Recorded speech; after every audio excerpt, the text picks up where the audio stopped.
안녕하세요. 여유로운 노후 채널에 오신 시청자 여러분, 반갑습니다. 오늘 들려드릴 이야기는 한 여성의 기구한 사연입니다. 남편은 제 얼굴에 유전자 검사 결과지를 집어던지며 딸이 자기 아이가 아니라고 소리쳤습니다. 억수같이 비가 쏟아지던 밤, 저와 딸은 집에서 쫓겨났죠. 바로 그때 고급스러운 차 한 대가 멈춰 서더니 한 남자가 내렸습니다. 그리고 그가 꺼내든 사진 한 장에 저는 세상이 멈추는 것 같았습니다. 제 손에 들린 이혼 서류는 빗물과 눈물에 젖어 형체를 알아볼 수 없을 만큼 엉망으로 구겨져 있었습니다. 재판은 끔찍한 악몽처럼 순식간에 끝나버렸죠.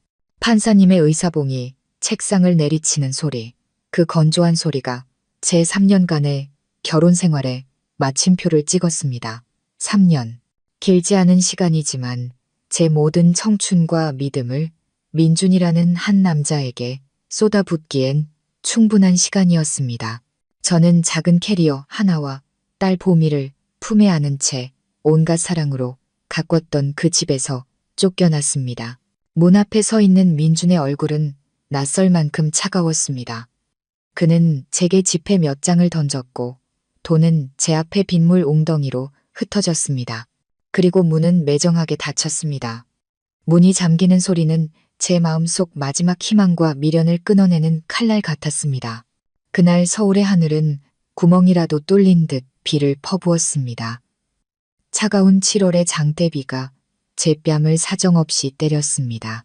저는 보미를 품에 꽉 끌어안고 제 마른 몸으로 남아 아이를 차가운 빗줄기로부터 지켜내려 애썼습니다. 이제 겨우 2살인 아이는 아무것도 모른 채 제 가슴에 얼굴을 묻고는 가끔 동그란 눈을 들어 저를 올려다보았습니다. 작은 손으로는 제 옷자락을 꼭 쥐고 있었죠. 아이를 보니 심장이 갈기갈기 찢기는 것 같았습니다. 내가 뭘 잘못한 걸까? 왜 우리 모녀가 이런 일을 겪어야만 할까? 그 질문이 머릿속을 떠나지 않았습니다. 3년 전 저는 촉망받는 디자이너였고 아름다운 사랑을 했으며 창창한 미래를 꿈꿨습니다. 저는 민준의 든든한 버팀목이 되기 위해 모든 것을 포기했습니다. 제 희생이 행복한 가정을 가져다 줄 거라 굳게 믿었죠. 하지만 유전자 검사지 한 장이 모든 것을 산산조각 냈습니다. 민준은 보미가 자신의 친딸이 아니라는 사실을 알게 된 겁니다. 그는 제가 배신자이며 끔찍한 여자라고 소리쳤습니다. 제게는 단 한 번의 해명할 기회도 주지 않았고 제 어떤 말도 믿으려 하지 않았습니다. 그의 눈에 저는 용서받지 못할 죄인이었습니다. 저는 빗물이 고인 길 위를 목적 없이 헤맸습니다. 어디로 가야 할지, 무엇을 해야 할지 아무것도 알 수 없었습니다. 절망감이 비에 젖은 공기처럼 저를 짓눌렀습니다. 이 거대한 도시 속에서 저는 한없이 작고 외로운 존재였습니다. 이제 정말 쓰러질 것 같다고 생각한 바로 그 순간, 고급스러운 검은색 세단 한 대가 제 옆에 조용히 멈춰 섰습니다. 차창이 내려가고 날카로운 턱선과 깊은 눈빛을 가진 한 남자가 저를 바라보았습니다. 그는 잘 다려진 정장 차림이었고 차분하고 흔들림 없는 기품이 느껴졌습니다. 저기요, 괜찮으십니까? 아이도 많이 힘들어 보이는데요. 그의 목소리는 낮고 부드러웠습니다. 저는 낯선 남자를 경계하며 멍하니 쳐다보았습니다. 이런 최악의 상황에 갑자기 나타난 낯선 남자라니 경계심이 드는 건 당연했습니다. 저는 고개를 저으며 아이를 더 세게 껴안고 자리를 피하려 했습니다. 오해하지 마십시오. 나쁜 뜻은 없습니다. 그가 진심 어린 눈빛으로 저를 바라보며 말을 이었습니다. 드릴 말씀이 있습니다. 아주 중요한 이야기입니다. 아이에 관한. 저는 걸음을 멈췄습니다. 보미에 관한 이야기라고? 이 남자는 대체 누구일까? 제가 망설이는 것을 본 그는 차에서 내려 큰 우산을 펼쳐 우리 모녀에게 씌워주었습니다. 짧은 순간 그에게서 전해진 온기가 빗속의 한기를 녹여주는 듯했습니다. 제 이름은 강혁입니다. 그가 자신을 소개했습니다.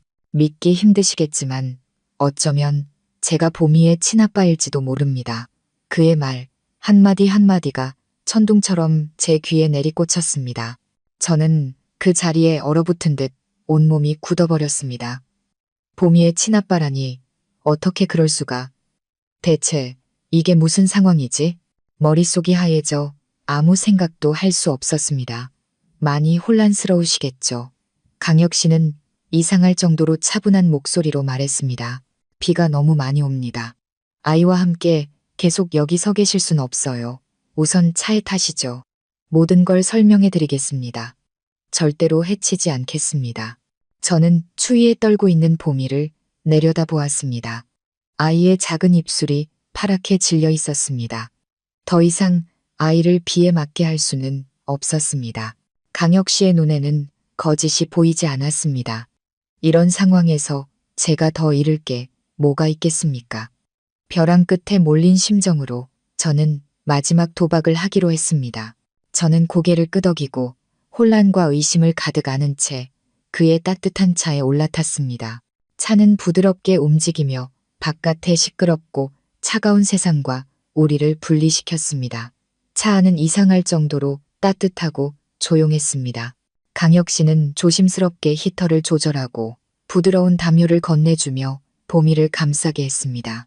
아이는 많이 지쳤는지 금세 제품에서 잠이 들었습니다. 곤히 잠든 아이의 얼굴을 보니 또다시 가슴이 미어졌습니다. 마음 진정하시고 이제부터 제 이야기를 들어주십시오. 강혁 씨는 제가 더 놀라지 않도록 차분한 목소리로 이야기를 시작했습니다. 혹시 2년 전 제주도로 갔던 신혼여행을 기억하십니까? 제 기억은 운명의 그날 밤으로 빠르게 돌아갔습니다. 안개 속처럼 희미하고 조각난 기억들 뿐이었지만 저는 고개를 끄덕였습니다. 그날 밤 전 남편인 민준 씨가 권하는 술을 꽤 많이 드셨죠. 저는 다시 고개를 끄덕였습니다. 이상한 맛이 나는 칵테일을 한 잔 마셨던 기억이 났습니다. 그 후로 머리가 핑 돌기 시작했죠. 민주는 급한 일이 생겨 잠시 나가봐야 한다며 저보고 먼저 방에 들어가 쉬고 있으라고 했습니다. 저는 지난 세월 동안 늘 그랬던 것처럼 그를 의심 없이 믿었습니다. 서아 씨가 방으로 돌아간 후 민준 씨는 함께 있지 않았습니다. 강혁 씨의 말 한마디 한마디가 제 머리를 망치로 내리치는 것 같았습니다. 그는 다른 사람을 만나러 갔습니다. 그 여자의 이름은 유라. 제 전 여자친구이자 민준 씨의 첫사랑이었죠.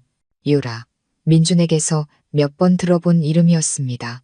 하지만 그는 그저 오랜 친구일 뿐이라고 했고 저는 한 번도 의심해 본 적이 없었습니다. 강혁 씨는 깊은 한숨을 내쉬었습니다. 그의 눈은 창밖의 빗줄기를 향해 있었지만 어딘가 멀고 무거운 곳을 보고 있는 듯했습니다. 유라는 야망이 크고 수단과 방법을 가리지 않는 여자입니다. 저와 헤어진 것을 받아들이지 못했고 자신을 쫓아다녔던 민준 씨가 당신과 결혼한 것도 용납하지 못했죠. 그날 밤 그녀는 계획을 세웠습니다. 민준 씨를 불러내는 동시에 저에게도 중요한 할 말이 있다며 연락을 해왔죠. 우리 둘 모두를 함정에 빠뜨린 겁니다. 제 심장이 거세게 뛰기 시작했습니다. 거대한 음모가 서서히 그 모습을 드러내고 있었습니다. 그녀는 민준 씨가 당신에게 그랬던 것처럼 저에게도 술을 잔뜩 먹였습니다. 그리고는 당신의 방번호를 알려주며 그곳이 자기 방인 것처럼 거짓말을 했죠. 저 역시 제정신이 아니었던 터라 그 방으로 잘못 들어가게 된 겁니다. 온몸에 소름이 돋았습니다. 흩어져 있던 기억의 파편들이 하나로 맞춰지기 시작했습니다. 기억났습니다. 그날 밤 저는 몽롱한 상태에서 누군가 방에 들어왔던 것을 느꼈습니다. 낯선 온기가 옆에 있었지만 너무 피곤하고 취해서 그게 민준이라고 생각했습니다. 다음날 아침에 눈을 떴을 때 방에는 저 혼자였고 옷은 조금 흐트러져 있었지만 그대로 입고 있었습니다. 저는 그저 제가 너무 취했었다고만 생각하고 대수롭지 않게 넘겼습니다. 그렇다면 저는 차마 말을 잇지 못했습니다. 목이 메어왔습니다. 알고 있습니다. 끔찍한 일이죠. 강혁 씨가 죄책감 어린 눈빛으로 저를 바라보았습니다. 다음 날 아침 다른 방에서 깨어나 제 실수를 깨닫고는 저 역시 엄청난 충격에 빠졌습니다.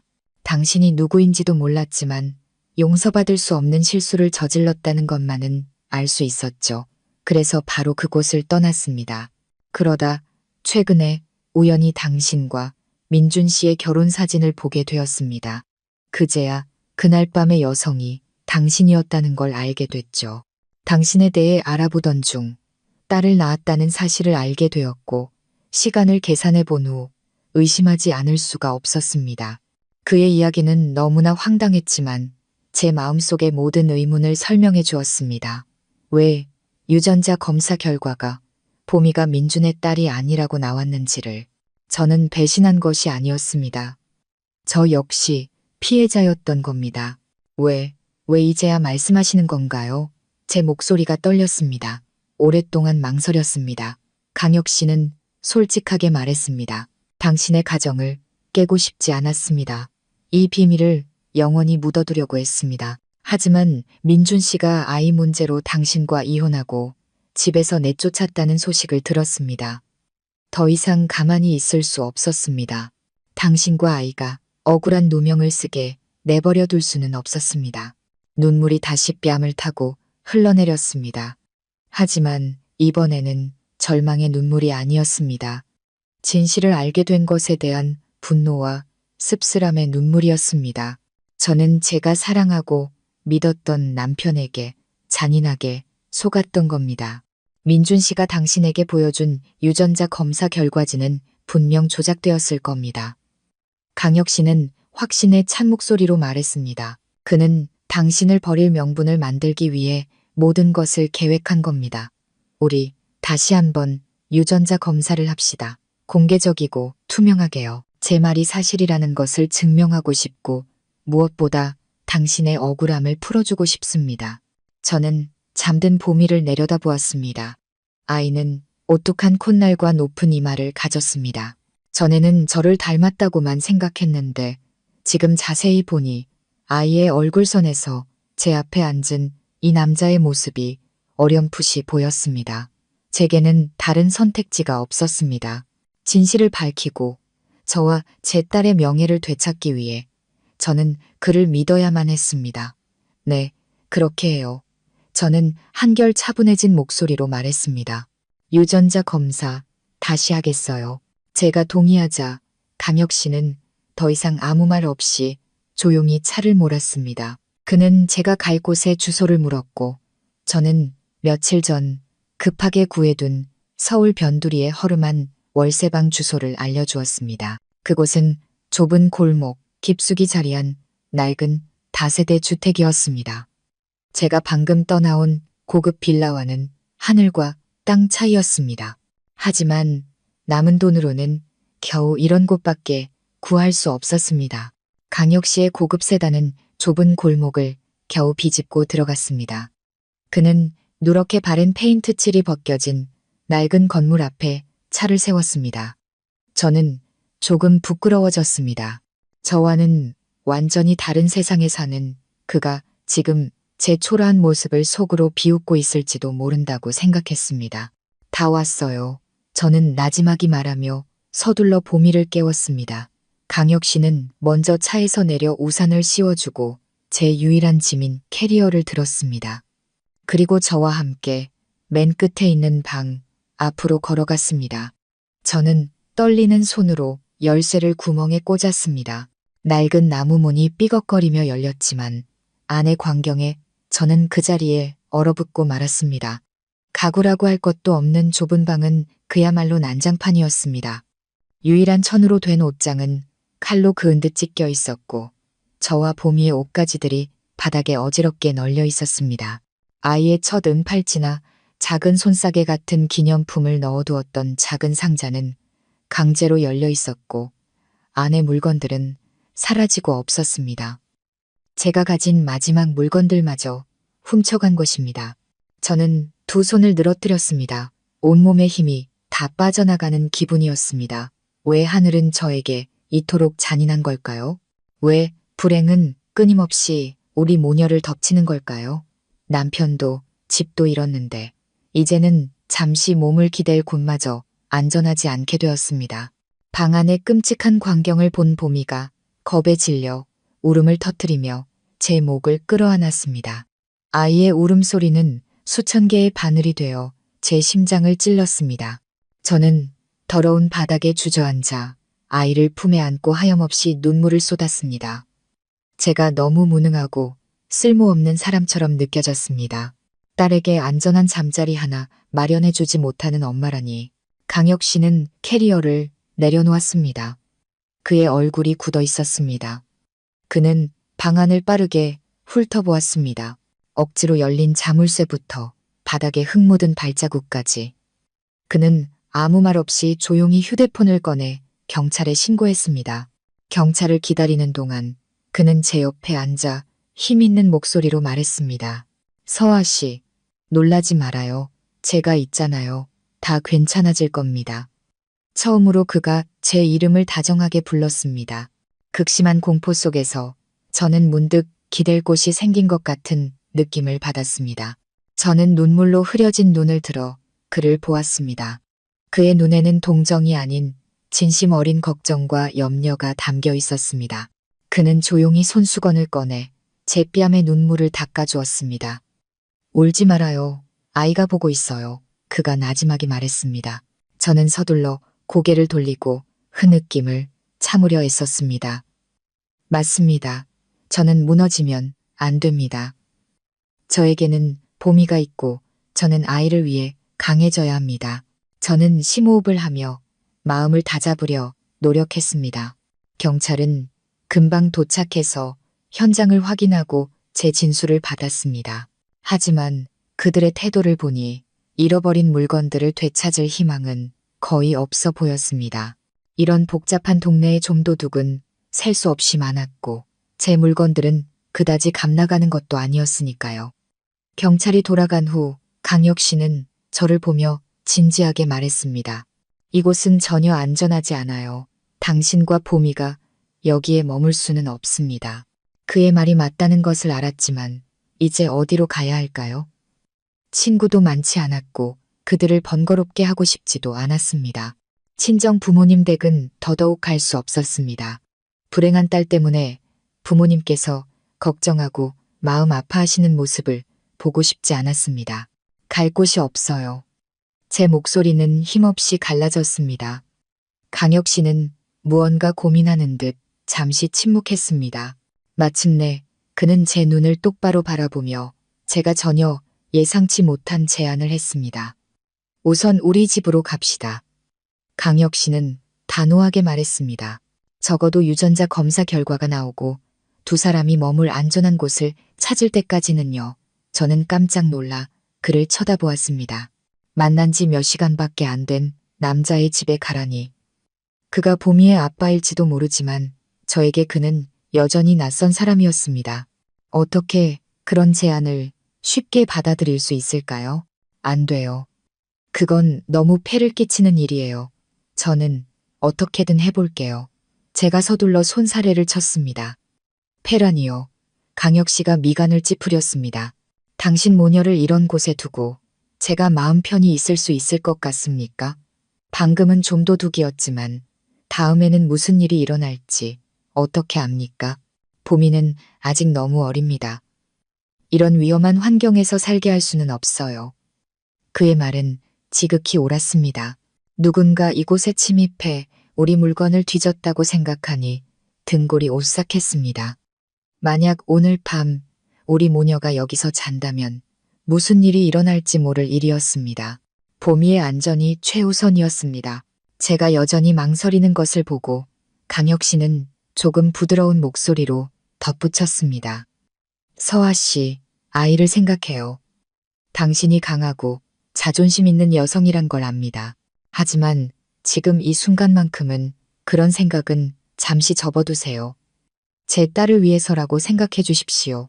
제 아이가 고생하는 걸 지켜볼 수만은 없습니다. 내 딸이라는 두 단어를 그는 너무나 자연스럽고 책임감 있게 말했습니다. 그 말이 제 마음 가장 약한 곳을 건드렸습니다. 맞습니다. 만약 그가 정말 보미의 아빠라면 그는 아이를 보호할 권리와 책임이 있었습니다. 그리고 엄마인 저 역시 아이를 위해 최선의 선택을 해야 했습니다. 저는 난장판이 된 방을 둘러보고 제품에서 흐느끼는 보미를 내려다보았습니다. 아이에게 필요한 것은 언제든 나쁜 사람이 쳐들어올 수 있는 이런 곳이 아니라 안전하고 따뜻한 잠자리였습니다. 마침내 저는 힘겹게 고개를 끄덕였습니다. 그럼 신세 좀 지겠습니다. 강혁 씨는 마치 무거운 짐을 내려놓은 듯 안도의 한숨을 쉬었습니다. 그는 더 말하지 않고 남은 짐들을 재빨리 캐리어에 챙겨 넣었습니다. 그리고 제품에서 꾸벅꾸벅 졸고 있는 보미를 안아들었습니다. 그의 따뜻한 품에 안기자 아이는 그의 가슴에 얼굴을 묻고 편안하게 잠들었습니다. 그 모습을 보니 제 마음속에 씁쓸하면서도 어딘가 따뜻한 이상한 감정이 피어올랐습니다. 강혁 씨의 집은 도심에 위치한 고급 오피스텔이었습니다. 넓고 깨끗했으며 아주 세련되게 꾸며져 있었죠. 제가 머물던 퀴퀴한 월세방과는 비교도 안 될 만큼 천국 같았습니다. 강혁 씨는 저를 손님용 침실로 안내했습니다. 방은 깔끔하게 정돈되어 있었습니다. 보미와 함께 여기서 쉬세요. 필요한 건 다 있을 겁니다. 더 필요한 게 있으면 언제든 말해주시고요. 그가 친절하게 말했습니다. 보미를 푹신한 침대에 눕힌 후 저는 복잡한 마음으로 강혁 씨를 돌아보았습니다. 저는 그에게 너무 큰 빚을 졌습니다. 감사하다는 말 한마디로는 부족하게 느껴졌습니다. 강혁 씨, 오늘 정말 감사했습니다. 강혁 씨가 아니었으면 어떻게 해야 할지 막막했을 거예요. 그런 말 마세요. 그가 부드럽게 웃었습니다. 말했잖아요. 제 딸을 위해서 한 일이라고요. 우선 푹 쉬세요. 다른 건 내일 생각합시다. 그는 그렇게 말하고 조용히 문을 닫아주며 우리 모녀에게 개인적인 공간을 마련해 주었습니다. 저는 침대 옆에 앉아 딸의 얼굴을 바라보았습니다. 파란만장했던 하루가 끝나고 처음으로 진정한 안도의 한숨을 내쉴 수 있었습니다. 미래는 여전히 불투명했지만 적어도 오늘 밤 제 딸은 안전했습니다. 저는 아이 옆에 누워 지친 몸을 뉘었습니다. 강혁이라는 남자와 우리 사이의 복잡한 관계에 대해 끊임없이 생각하며 저는 그렇게 잠이 들었습니다. 저는 그의 집에서 뜻하지 않게 신세를 지는 사람이 되었습니다. 운명의 지독한 장난이었습니다. 길고 피곤한 밤이 지나고 창문으로 햇살이 쏟아져 들어올 때쯤 눈을 떴습니다. 보미는 아직 옆에서 새근새근 자고 있었습니다. 아이의 얼굴은 발그레했고 숨소리는 고르게 울렸습니다. 아마 아이가 이렇게 안전하고 편안하게 잠든 것은 정말 오랜만이었을 겁니다. 저는 조용히 이불을 걷고 침대에서 내려왔습니다. 낯선 방이었지만 깨끗하고 아늑한 분위기가 제 마음을 조금은 진정시켜 주었습니다. 방을 나서자 강혁 씨가 식탁에 앉아 따뜻한 커피를 마시고 있었습니다. 그는 편안한 실내복 차림이었지만 여전히 세련된 분위기를 풍겼습니다. 저를 본 그는 미소를 지었습니다. 일어나셨어요? 잘 잤어요? 아침 간단히 준비해뒀으니 봄이 일어나면 같이 먹어요. 감사합니다. 폐를 끼치고 싶지 않은데. 저는 어색함이 가시지 않은 채 작은 목소리로 답했습니다. 그런 말 하지 말라고 했잖아요. 그가 말을 잘랐습니다. 어색해하지 말고 편하게 지내요. 보미가 일어나 아침을 먹고 나자 아이는 금세 새로운 공간에 적응했습니다. 아이는 집안 곳곳을 총총거리며 돌아다녔고 모든 것에 호기심을 보였습니다. 강혁 씨는 아이들에게 아주 인내심이 강한 사람이었습니다. 그는 바닥에 주저앉아 보미와 함께 소꿉놀이를 해주었습니다. 아이의 맑은 웃음소리가 집안에 울려 퍼지며 며칠 동안 제 마음을 짓누르던 무거운 공기를 걷어냈습니다. 그 모습을 보며 저는 잠시 상념에 잠겼습니다. 저녁이 되어 보미를 재운 후 저는 거실로 나갔습니다. 강혁 씨는 여전히 컴퓨터로 일을 하고 있었습니다. 저를 본 그는 노트북을 덮고 저에게 앉으라는 손짓을 했습니다. 어색한 침묵이 우리 사이를 감쌌습니다. 저는 언제까지나 피할 수만은 없다는 것을 알았습니다. 확실히 해야 할 이야기가 있었습니다. 강혁 씨, 제가 침묵을 깼습니다. 유라라는 여자에 대해 몇 가지만 물어봐도 될까요? 강혁 씨는 놀란 기색 없이 저를 바라보았습니다. 제가 이 질문을 할 것이라고 예상했던 것 같았습니다. 그는 고개를 끄덕였습니다. 그 여자는 강혁 씨의 전 여자친구이자 제 전 남편 민준 씨의 첫사랑이었죠. 맞나요? 저는 이미 답을 알면서도 다시 물었습니다. 네, 맞습니다. 강혁 씨는 목소리를 낮추며 확인해 주었습니다. 저와 유라는 한동안 만났지만 성격 차이로 헤어졌습니다. 민준 씨와는 학창시절 첫사랑 관계였고요. 듣기로는 민준 씨가 오랫동안 유라를 쫓아다녔지만 잘 되지 않았다고 합니다. 가슴 한구석이 아려왔습니다. 첫사랑. 지난 3년간 제 남편이었던 그 남자의 마음속에는 제가 온전히 알지 못했던 다른 여자의 그림자가 항상 자리 잡고 있었던 것입니다. 그럼 그날 밤 제주도에서 민준 씨는 그 여자와 함께 있었던 거군요. 제가 단도직입적으로 물었습니다. 강혁 씨는 한동안 침묵했습니다. 그의 눈빛은 동정과 죄책감이 뒤섞여 복잡하게 저를 향했습니다. 마침내 그는 아주 작게 고개를 끄덕였습니다. 네, 당신을 방에 데려다 준 후 그는 유라의 방으로 갔습니다. 그들은 그날 밤을 함께 보냈습니다. 마음의 준비를 했음에도 그의 입에서 직접 확인을 받으니 가슴이 바위로 짓눌린 듯 숨이 막혔습니다. 우리의 신혼 첫날 밤, 가장 신성하고 기억에 남아야 할 그 밤에 제 남편은 다른 여자 곁에 있었습니다. 그리고 저는 술에 취해 아무것도 모른 채 낯선 남자와 함께 있었던 겁니다. 이 진실은 제가 상상할 수 있는 그 어떤 것보다 더 씁쓸하고 잔인했습니다. 저는 결혼 첫날부터 철저하게 기만당했던 것입니다. 저는 실소를 터뜨렸습니다. 쓰라리고 자조적인 웃음이었습니다. 그래, 나는 바보였어. 진짜 바보. 사랑을 믿고 희생을 믿고 내 곁에 남자를 믿었던 결과가 고작 이런 끔찍한 진실이라니. 지금 당신 기분 이해합니다. 강혁 씨가 동정 어린 목소리로 말했습니다. 저 역시 그 여자에게 속았으니까요. 유라는 자신의 목적을 위해서라면 수단과 방법을 가리지 않는 사람입니다. 저와 민준 씨 모두가 자신의 통제에서 벗어나는 것을 용납하지 못했던 거죠. 그래서 모든 일을 꾸며 우리 두 사람의 행복을 망가뜨리려 했던 겁니다. 저는 말없이 앉아 있었습니다. 눈물이 하염없이 흘렀습니다. 더 이상 민준 때문에 우는 것이 아니었습니다. 저 자신의 순진함과 어리석음 때문에 울었습니다. 거짓으로 가득 찬 결혼 생활에 묻혀버린 제3년의 청춘이 너무나 서러웠습니다. 며칠 후 강혁 씨는 저와 보미를 데리고 신뢰할 수 있는 유전자 검사센터로 갔습니다. 그는 변호사까지 대동하여 모든 절차를 공개적이고 투명하게 진행했습니다. 처음 민준이 저를 데리고 갔을 때처럼 불안하지 않았습니다. 이번에는 진실을 찾고 제 명예를 되찾기 위해 온 것이었으니까요. 검사를 위한 샘플을 채취하는 동안 강혁 씨는 항상 제 곁에서 차가워진 제 손을 꼭 잡아주었습니다. 그는 말이 많지 않았지만 그의 존재만으로도 제 마음은 한결 든든해졌습니다. 보미는 아주 얌전했습니다. 아이는 전혀 칭얼대지 않았죠. 의료진이 아이의 구강 상피 세포를 채취할 때 아이는 그저 동그란 눈으로 강혁 씨와 저를 번갈아 쳐다볼 뿐이었습니다. 아이 역시 이 긴장된 분위기를 느끼는 듯 했습니다. 결과를 기다리는데 일주일이 걸렸습니다.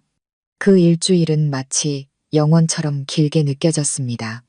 우리는 여전히 강혁 씨의 집에서 함께 지냈습니다.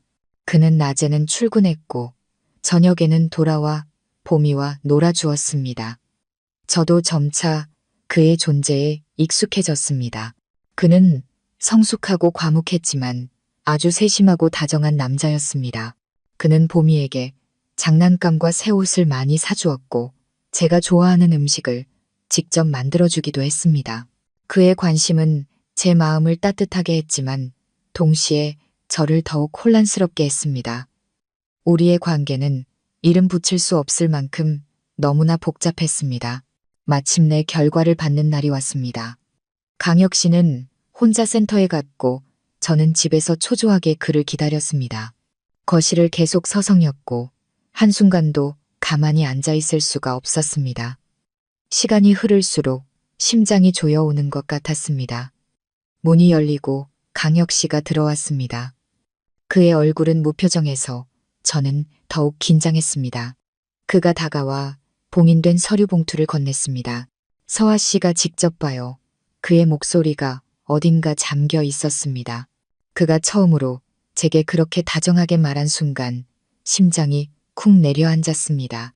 저는 떨리는 손으로 봉투를 열었습니다.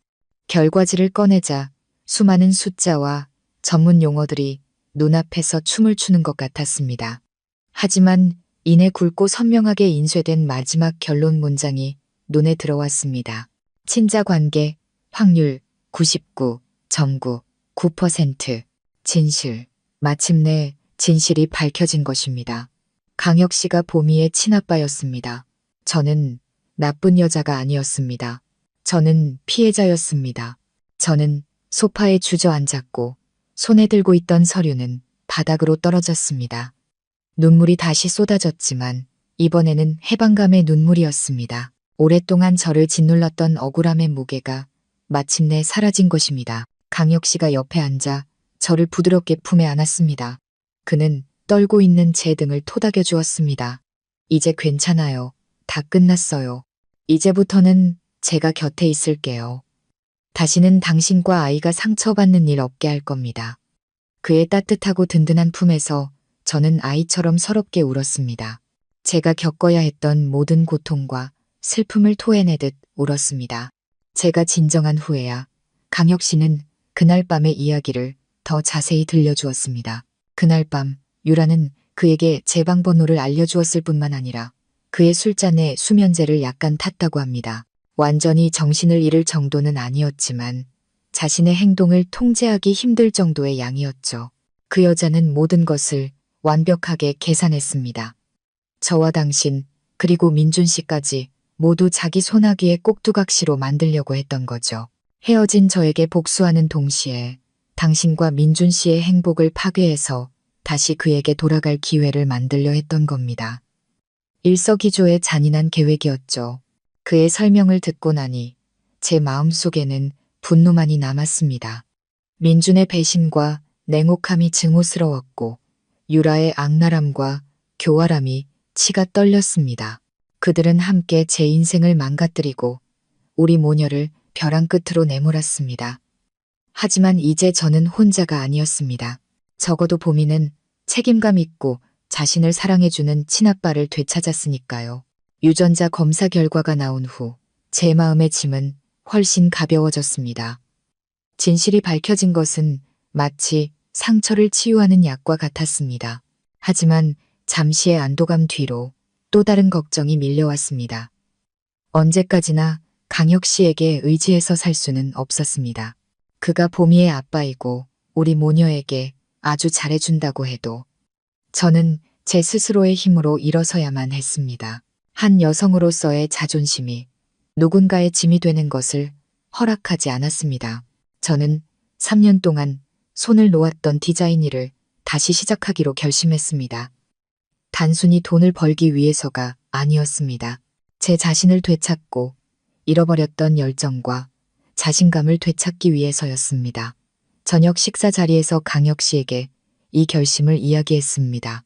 그는 전혀 놀라지 않고 제 이야기가 끝날 때까지 조용히 듣고는 지지의 뜻을 표했습니다. 그렇게 생각할 줄 알았어요. 하고 싶은 대로 해요.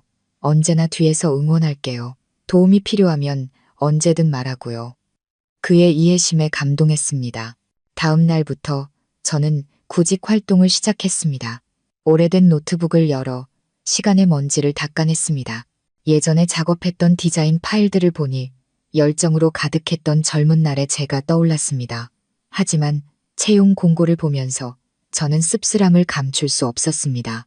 기업들의 요구 조건은 예전보다 훨씬 높아졌고 제가 들어보지도 못한 새로운 프로그램과 기술들을 요구했습니다. 3년간 아내와 엄마로 살았던 시간은 저를 시대에 뒤처지게 만들었습니다.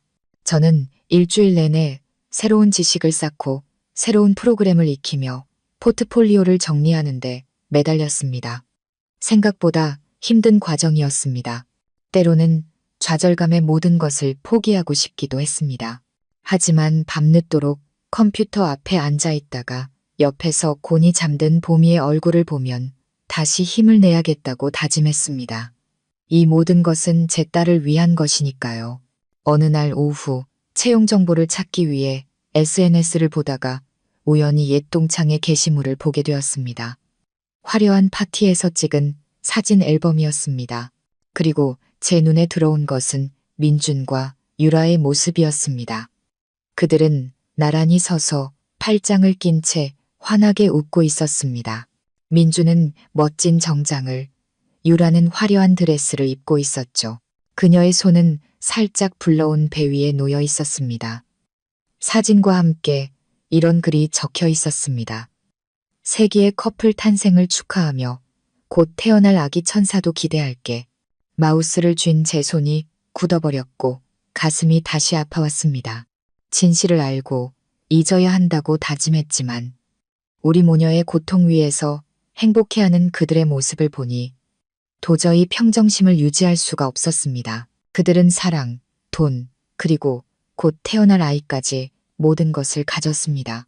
그런데 저는 모든 것을 잃었습니다. 저는 서둘러 창을 닫았습니다. 더 이상 보고 싶지 않았습니다. 그 사진이 제 머릿속을 떠나지 않았습니다. 분노와 억울함이 치밀어 올랐습니다. 하지만 그 감정은 오히려 강력한 동기부여가 되었습니다. 저는 성공해야만 했습니다. 민준 없이도 우리 모녀가 잘 살 수 있다는 것, 아니, 훨씬 더 잘 살 수 있다는 것을 보여줘야 했습니다. 저는 서둘러 눈물을 닦고 이전보다 더 강한 결심으로 이곳저곳에 이력서를 보냈습니다. 끈질기게 노력한 지 거의 2주 만에 마침내 한 회사에서 면접 연락이 왔습니다. 비록 작은 회사였지만 지금의 저에게는 큰 희망이었습니다. 저는 더 이상 강혁 씨의 집에 머물고 싶지 않았습니다. 자존심이 저에게 독립적인 삶을 살라고 재촉했습니다. 아주 작은 월세방이라도 좋았습니다. 저는 남은 얼마 안 되는 돈과 강혁 씨가 보미에게 쓰라며 쥐어준 돈을 합쳐 새로운 월세방을 구했습니다. 이전 방보다는 조금 나았고 조용하고 안전해 보이는 동네에 있었습니다. 저는 강혁 씨에게 저 혼자서도 잘 해낼 수 있다는 것을 보여주고 싶었습니다. 제가 이사하겠다는 결심을 말하자 강혁 씨는 격렬하게 반대했습니다. 왜 그렇게 서둘러요?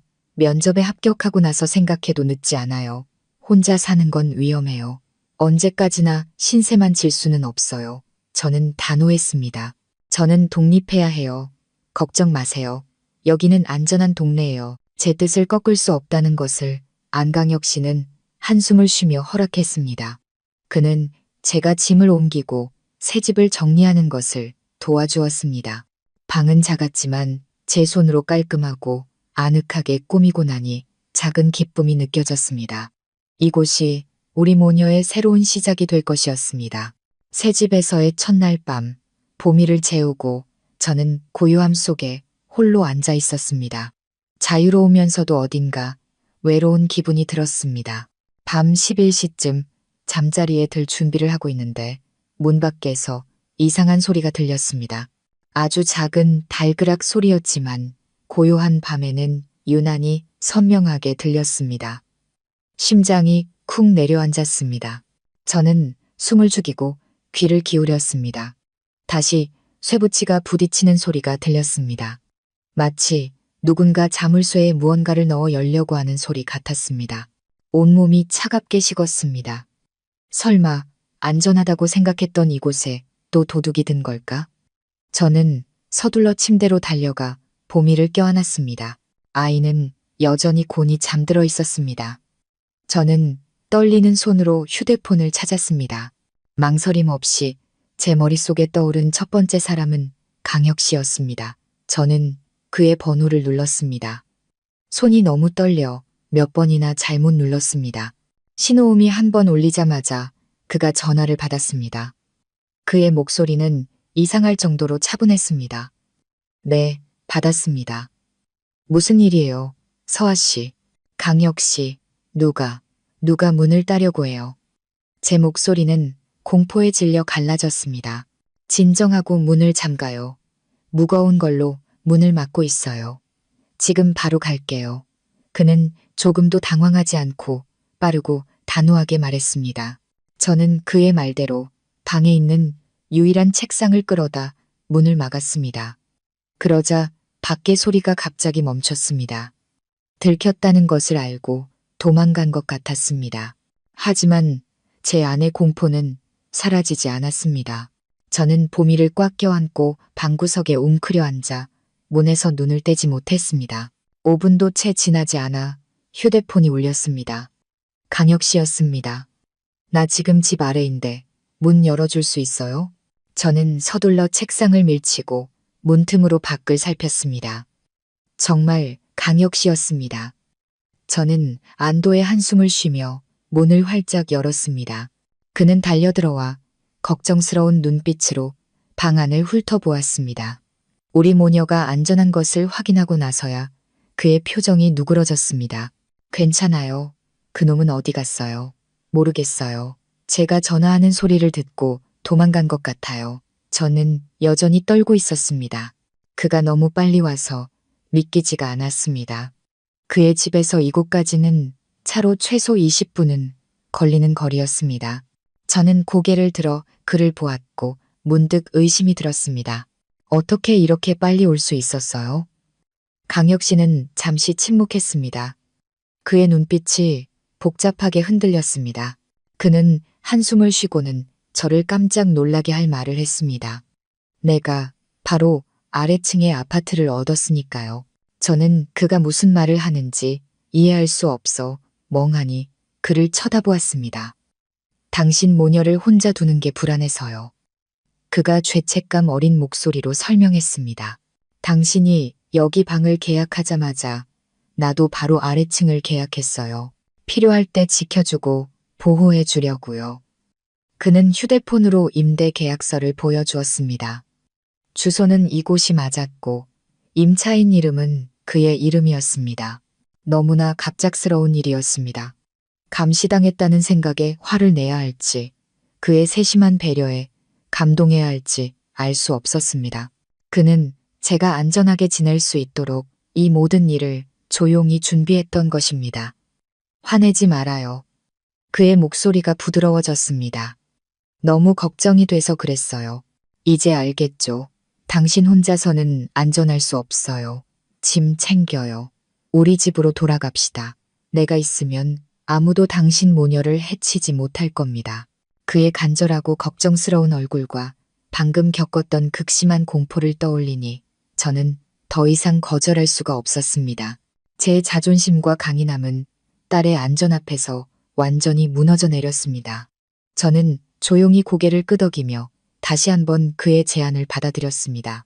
그 끔찍했던 밤 이후 저는 결국 강혁 씨의 집으로 돌아왔습니다. 이번에는 더 이상 어색하거나 미안한 마음이 들지 않았습니다. 보미의 안전이 최우선이었고 강혁 씨의 관심은 지금 그의 도움을 받아들이는 것이 필요하다는 것을 깨닫게 해주었습니다. 하지만 이를 찾으려는 제 결심은 변하지 않았습니다. 오히려 더욱 강해졌죠. 저는 영원히 보호받아야 하는 약한 존재로 남고 싶지 않았습니다. 제가 첫 면접을 앞두고 있다는 것을 알자 강혁 씨는 저보다 더 긴장하는 것 같았습니다. 면접 전날 밤 보미가 잠든 후 그가 저를 거실로 불렀습니다. 그는 따뜻한 차 2잔을 준비해 두고는 뜻밖의 말을 했습니다. 지금부터 내가 면접관이고 당신은 지원자예요. 모의 면접을 한번 해봅시다. 저는 조금 놀랐지만 이내 좋은 생각이라고 여겨 고개를 끄덕였습니다. 연습을 통해 자신감을 되찾을 좋은 기회였습니다. 강혁 씨는 즉시 태도를 바꿨습니다.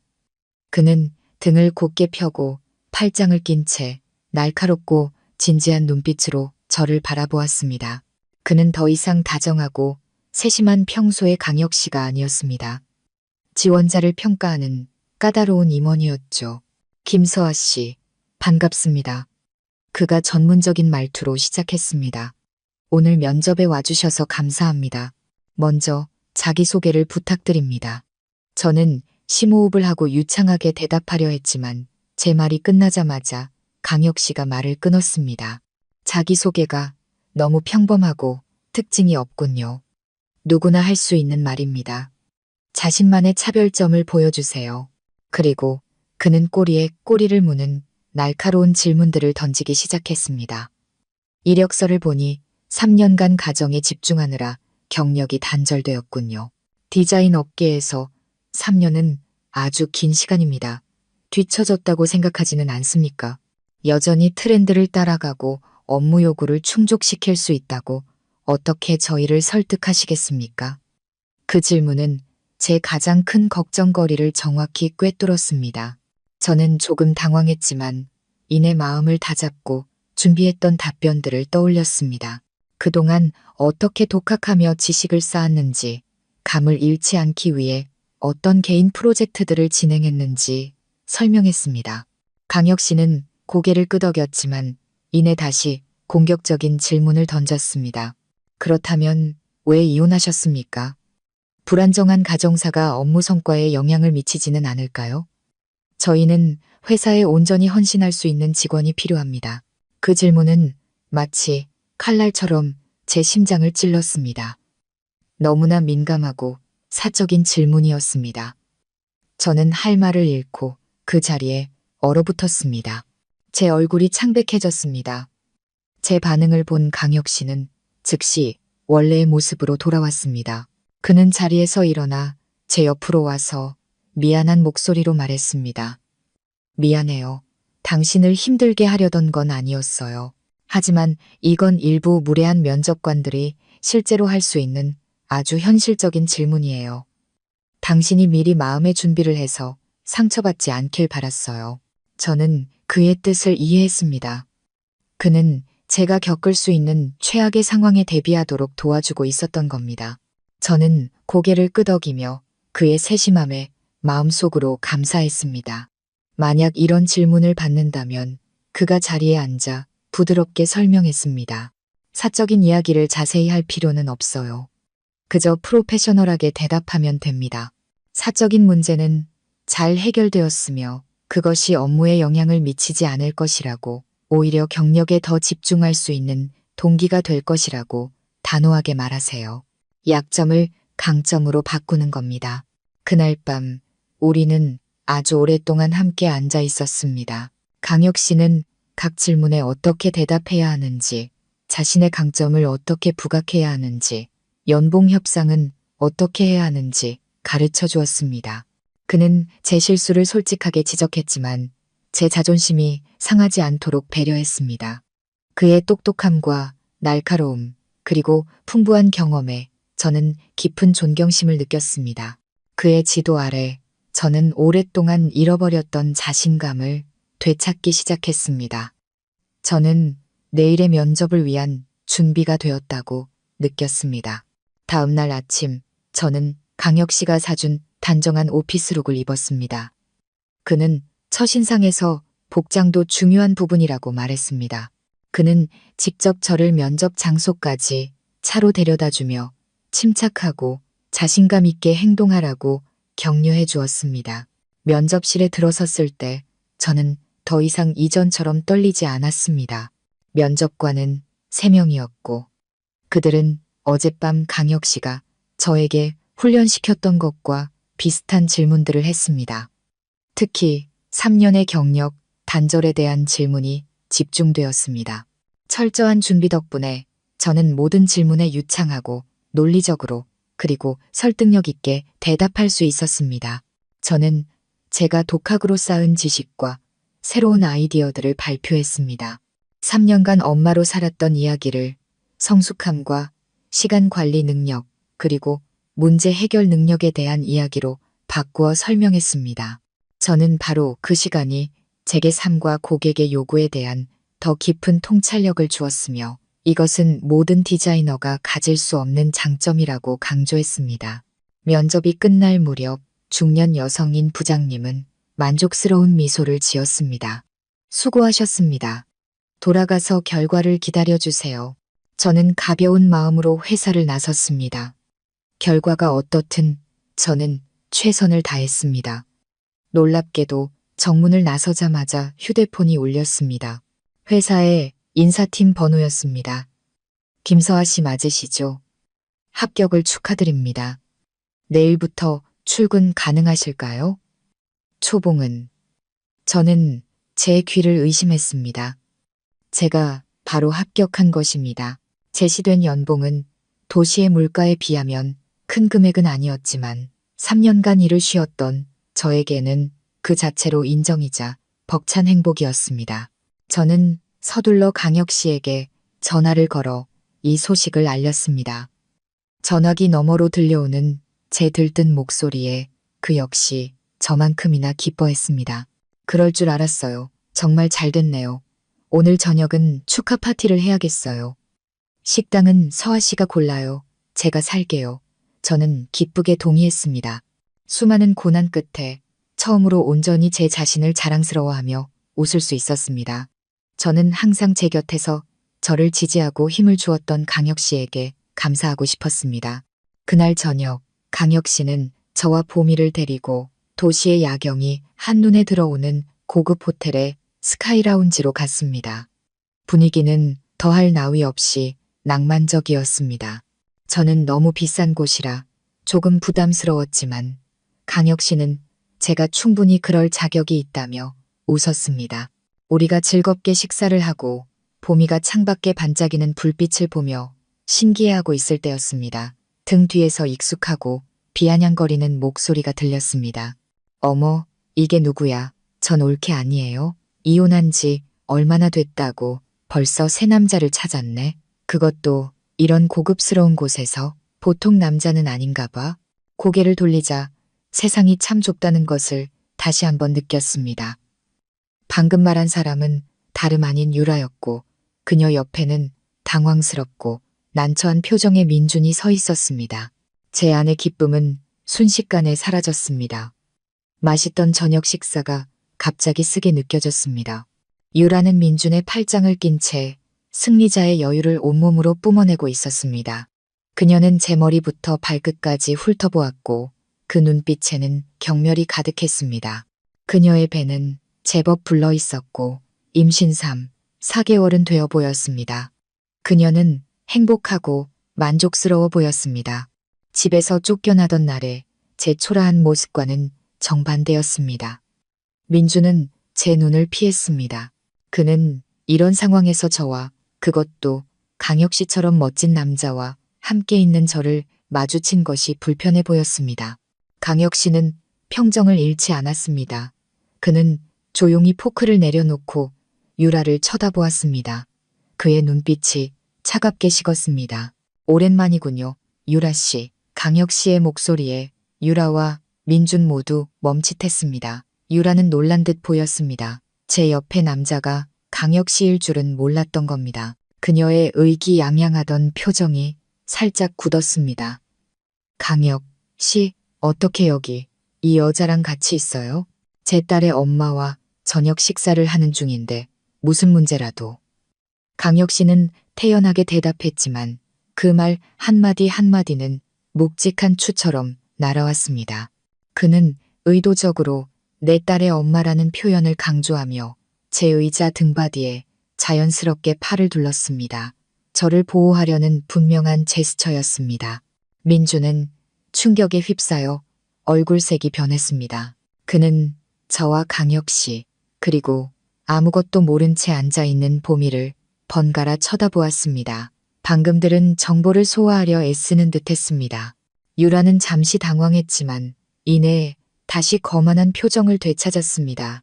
그녀는 비웃으며 말했습니다. 아, 그런 거였어? 어쩐지 우리 민준 씨랑 그렇게 서둘러 이혼하더라니. 다 믿는 구석이 있었구나. 강혁 씨는 참 마음도 좋네. 남의 자식까지 거둬주고. 유라의 말은 너무나 악독했습니다. 저는 분노와 수치심에 얼굴이 화끈거렸습니다.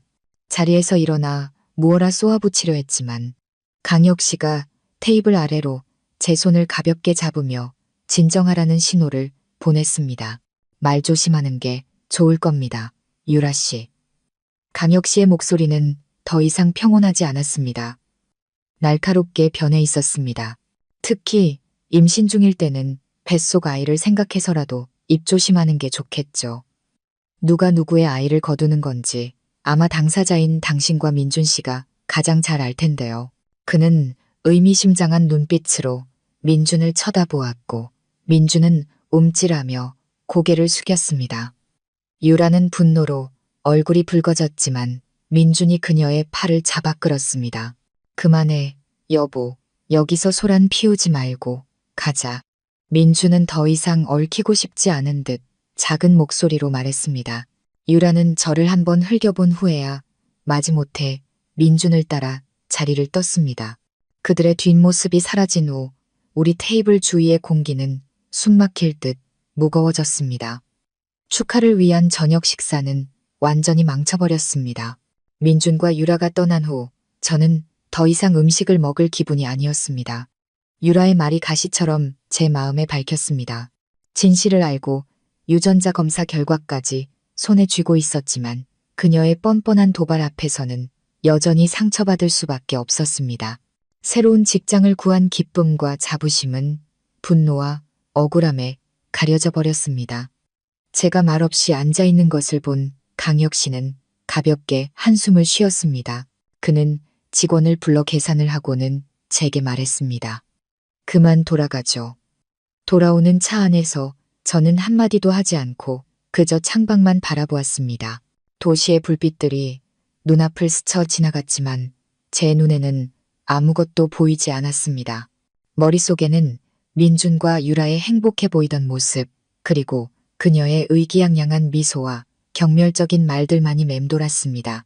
눈물이 다시 흐르기 시작했습니다. 왜 나는 이렇게 약한 걸까? 왜 그들 앞에서 당당하게 맞서지 못했을까? 집에 도착해 강혁 씨가 보미를 재운 후 그가 거실로 나와 제 옆에 앉았습니다. 그는 따뜻한 물 한 잔을 건네주었습니다. 그 여자 말 신경 쓰지 말아요. 그냥 당신을 화나게 하려고 한 소리니까. 저는 고개를 저으며 메인 목소리로 말했습니다. 아니에요. 그 여자 말이 맞아요. 저는 바보예요. 너무 순진했고 사람을 너무 쉽게 믿었어요. 민준 씨를 맹목적으로 믿었고 결국 그와 그의 애인에게 몇 년 동안이나 놀아났어요. 그리고 지금도 그들 앞에서 아무 말도 못하고 당하고만 있었잖아요. 오랫동안 억눌렀던 분노가 터져나왔습니다. 저는 두 손에 얼굴을 묻고 아이처럼 흐느껴 울었습니다. 제 자신이 너무나 한심하게 느껴졌습니다. 강혁 씨는 아무 말 없이 저를 조용히 품으로 끌어당겨 그의 어깨에 머리를 기대게 했습니다. 그는 말없이 제 머리를 부드럽게 쓰다듬어 주었습니다. 말없는 위로였지만 그 어떤 말보다 큰 힘이 되었습니다. 당신은 바보가 아니에요. 그가 낮고 다정한 목소리로 말했습니다. 너무 착해서 그런 거예요. 당신은 진심으로 사람을 대하니까 다른 사람도 다 그럴 거라고 생각하는 거죠. 잘못은 당신에게 있는 게 아니라 당신의 선함을 이용해 상처를 준 그 사람들에게 있어요. 그는 잠시 말을 멈췄다가 다시 이었습니다. 그리고 당신은 결코 약하지 않아요. 혼자서 아이를 임신하고 낳고 남편의 배신과 외면을 겪으면서도 이렇게 꿋꿋이 버텨낸 여자예요. 그런 사람은 절대 약하지 않습니다. 당신은 생각보다 훨씬 강한 사람이에요. 그의 말은 얼어붙었던 제 마음에 따뜻한 강물처럼 흘러들었습니다. 제가 바보가 아니라고, 제가 강하다고 말해준 사람은 처음이었습니다. 그는 저를 동정의 눈빛이 아닌 존중과 이해의 눈으로 바라봐 주었습니다. 그리고 저와 유라의 관계는 그의 목소리가 진지해졌습니다. 아주 오래전에 끝났습니다. 그녀가 제주도에서 저를 찾아오기 전부터요. 지금 우리 사이엔 아무런 관계도 없습니다. 당신이 오해하거나 쓸데없는 생각하지 않았으면 해서 말씀드리는 겁니다. 그는 저를 안심시키려는 듯 자신의 관계를 명확히 설명해 주었습니다. 제가 혹시라도 제3자가 된 기분을 느끼거나 어떤 관계 파탄의 원인이 되었다고 생각하지 않도록 배려한 것입니다. 그의 세심함에 감동했습니다. 저는 고개를 들어 그를 보았습니다. 눈물 너머로 그의 눈에 담긴 진심을 볼 수 있었습니다. 그날 밤 강혁 씨는 제가 완전히 진정될 때까지 아주 오랫동안 제 곁에 있어 주었습니다. 그는 화려한 미사여구를 늘어놓지 않았습니다. 그저 조용히 제 모든 하소연을 들어주었을 뿐입니다. 그의 존재, 그의 품은 제게 이상할 정도로 안전하고 평온한 느낌을 주었습니다. 저는 어느새 이 남자가 제 파란만장한 인생에서 든든한 버팀목이 되어가고 있다는 것을 깨달았습니다. 삶은 점차 안정을 찾아갔습니다. 저는 새로운 일에 모든 열정과 노력을 쏟아부었습니다. 낮에는 제가 출근하고 강혁 씨가 그가 꼼꼼하게 알아본 집 근처 어린이집에 보미를 데려다 주었습니다. 저녁이 되면 저는 다시 바쁘게 아이를 데리고 집으로 돌아왔습니다. 바쁘고 조금은 힘들었지만 제 삶이 의미 있게 느껴졌습니다.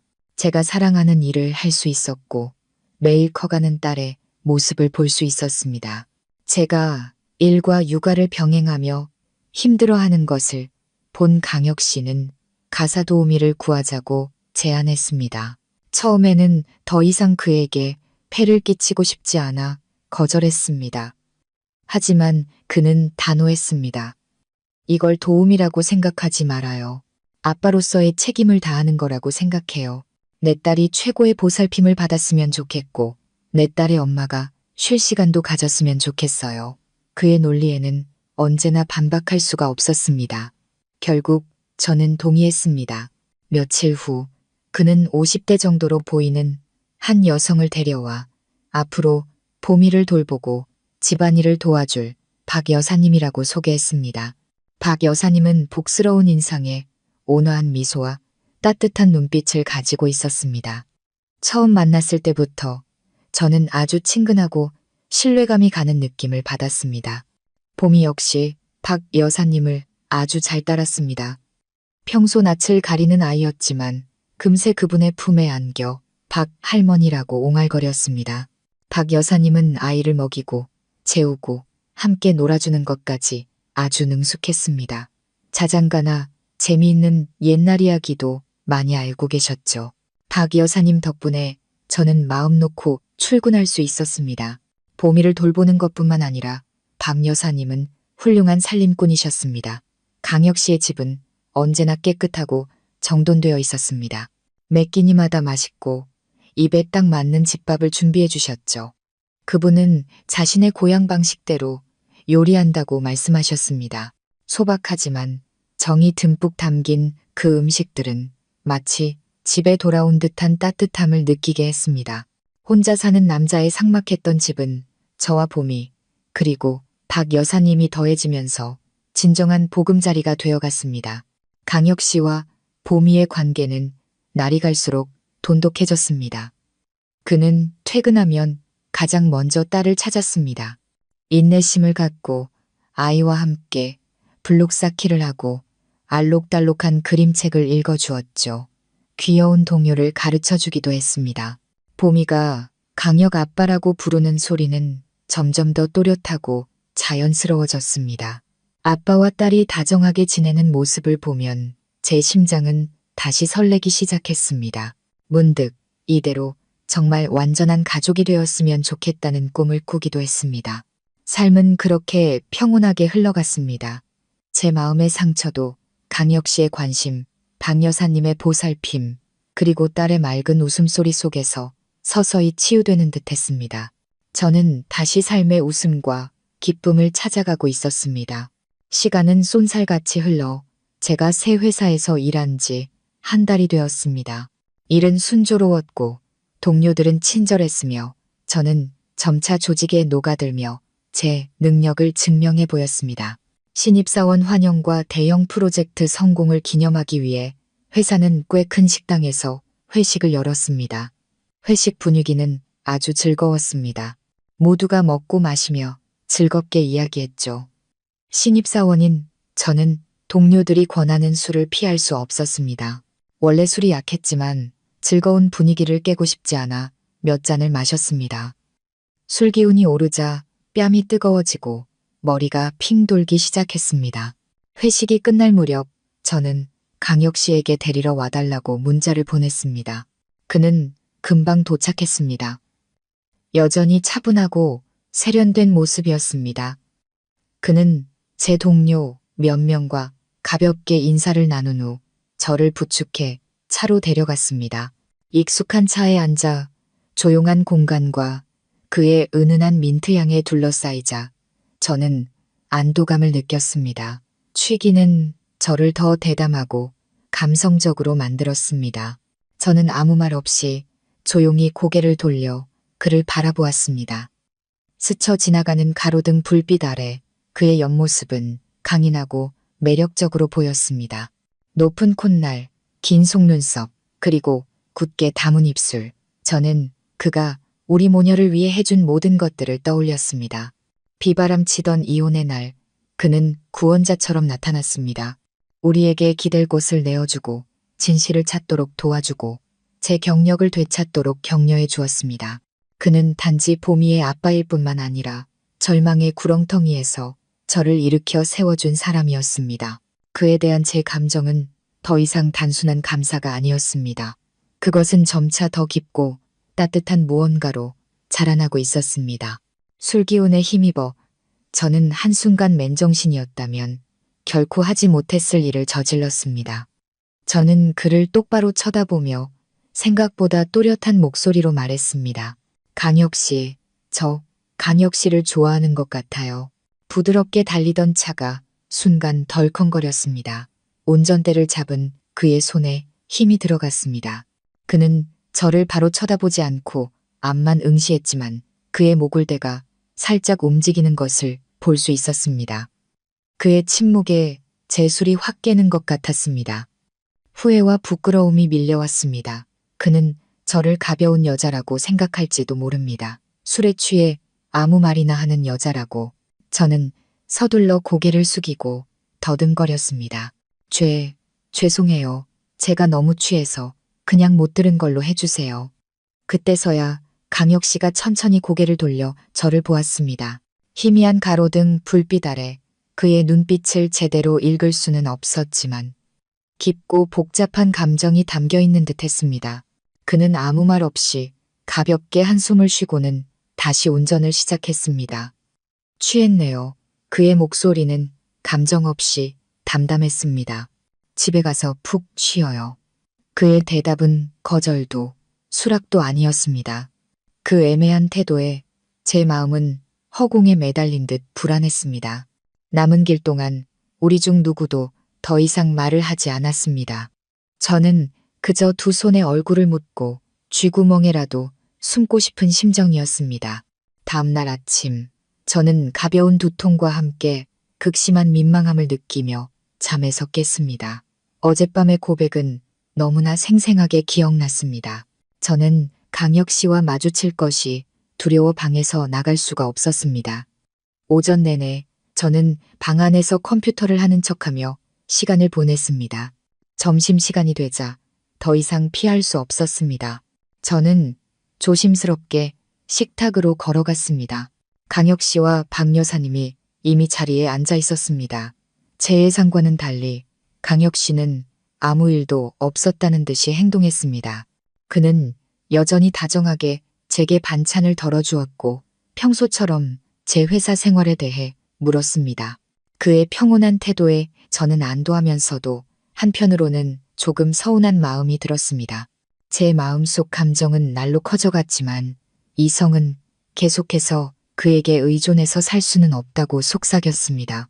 우리의 관계는 너무 복잡했습니다. 저는 모든 것을 정리할 저만의 삶과 공간이 필요했습니다. 며칠을 고민한 끝에 저는 강혁 씨에게 이사 문제에 대해 진지하게 이야기하기로 결심했습니다. 강혁 씨, 이제 회사 일도 안정됐고 첫 월급도 받았어요. 이제는 우리 모녀가 살 집을 구해야 할 때인 것 같아요. 이번에는 강혁 씨뿐만 아니라 박 여사님도 즉시 반대했습니다. 아이고, 얘야, 여기서 잘 지내고 있는데 왜 나가려고 그러니? 박 여사님이 말했습니다. 봄이가 이제 나한테 익숙해졌는데 네가 가면 애가 낯설어 하다가 아프기라도 하면 어떡해. 강혁 씨도 말을 거들었습니다. 맞아요. 안전 문제가 제일 중요해요. 여기 있으면 저도 있고 박 여사님도 있고 서로 돌봐주는 게 더 좋지 않겠어요? 두 사람은 제가 남아야 할 온갖 이유를 대며 저를 설득했습니다.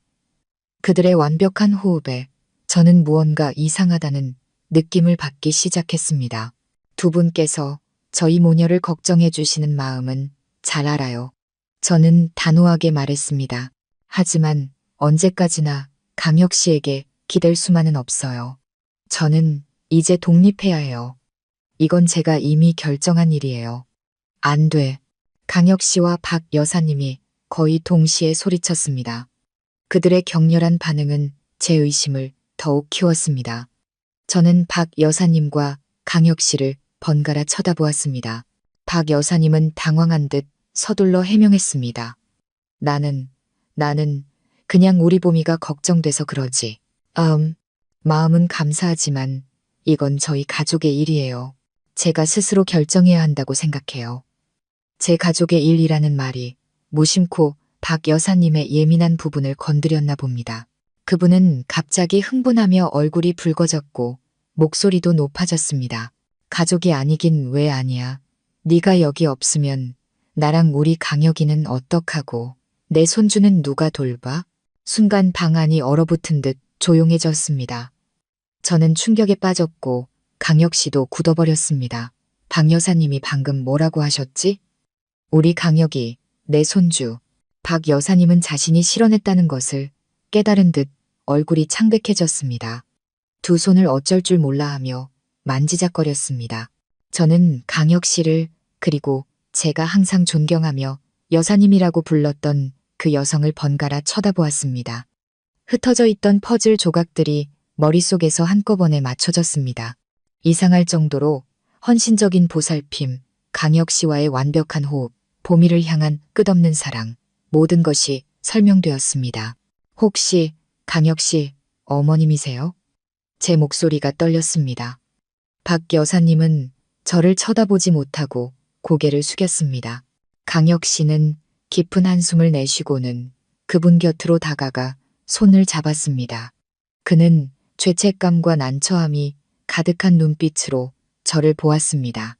네, 맞아요. 제 어머니세요. 속여서 정말 미안해요. 어머니께서 당신과 보미를 너무 걱정하셔서 그리고 친손녀 곁에서 돌봐주고 싶으셔서 어쩔 수 없이 가사도우미인 척하셨어요. 잘못된 방법인 건 알지만 정말 나쁜 뜻은 없었습니다. 진실이 밝혀지자 저는 큰 충격에 휩싸였습니다. 저는 오랫동안 강혁 씨의 어머니와 함께 살면서도 전혀 눈치채지 못했던 겁니다. 속았다는 생각에 화를 내야 할지, 한 어머니이자 할머니의 사랑에 감동해야 할지, 제 마음은 복잡한 감정들로 뒤엉켰습니다. 박 여사님의 정체가 밝혀진 후 집안의 분위기는 조금 어색해졌습니다. 저는 그분을 어떻게 불러야 할지 몰랐습니다. 여사님이라고 부르기엔 더 이상 맞지 않았고 어머님이라고 부르기엔 아직 용기가 나지 않았습니다. 결국 어머님께서 먼저 그 어색함을 깨주셨습니다. 그분은 제 손을 잡고 다정한 목소리로 진심을 담아 말씀하셨습니다. 서아야, 괜찮다면 그냥 엄마라고 부르렴. 나는 이미 오래전부터 너를 딸처럼, 보미를 친손녀처럼 생각하고 있었단다. 따뜻한 눈빛과 진심 어린 말씀에 코끝이 찡해졌습니다. 저는 작은 목소리로 어머니라고 불렀고 어머님은 저를 꼭 안아주셨습니다. 그 순간 우리 사이의 어색한 벽은 완전히 허물어졌습니다. 저는 더 이상 이사갈 생각을 하지 않았습니다. 이 집은 이제 제게 진정한 가족의 보금자리가 되었습니다. 저와 강혁 씨의 관계에도 조용한 진전이 있었습니다. 그날 밤 고백 이후 그는 아무 말도 하지 않았지만 저를 향한 그의 관심은 날이 갈수록 더 다정하고 분명해졌습니다. 그는 더 이상 거리를 두지 않았고 때로는 산책할 때 제 손을 잡거나 출근하기 전에 제 이마에 가볍게 입을 맞춰주기도 했습니다. 우리는 사랑한다는 말을 하지 않았지만 서로의 마음을 이미 알고 있었습니다. 시간은 빠르게 흘러 제가 새 직장에서 일한 지 몇 달이 지났습니다. 끊임없는 노력 덕분에 저는 상사의 신임을 얻어 중요한 프로젝트를 책임지게 되었습니다.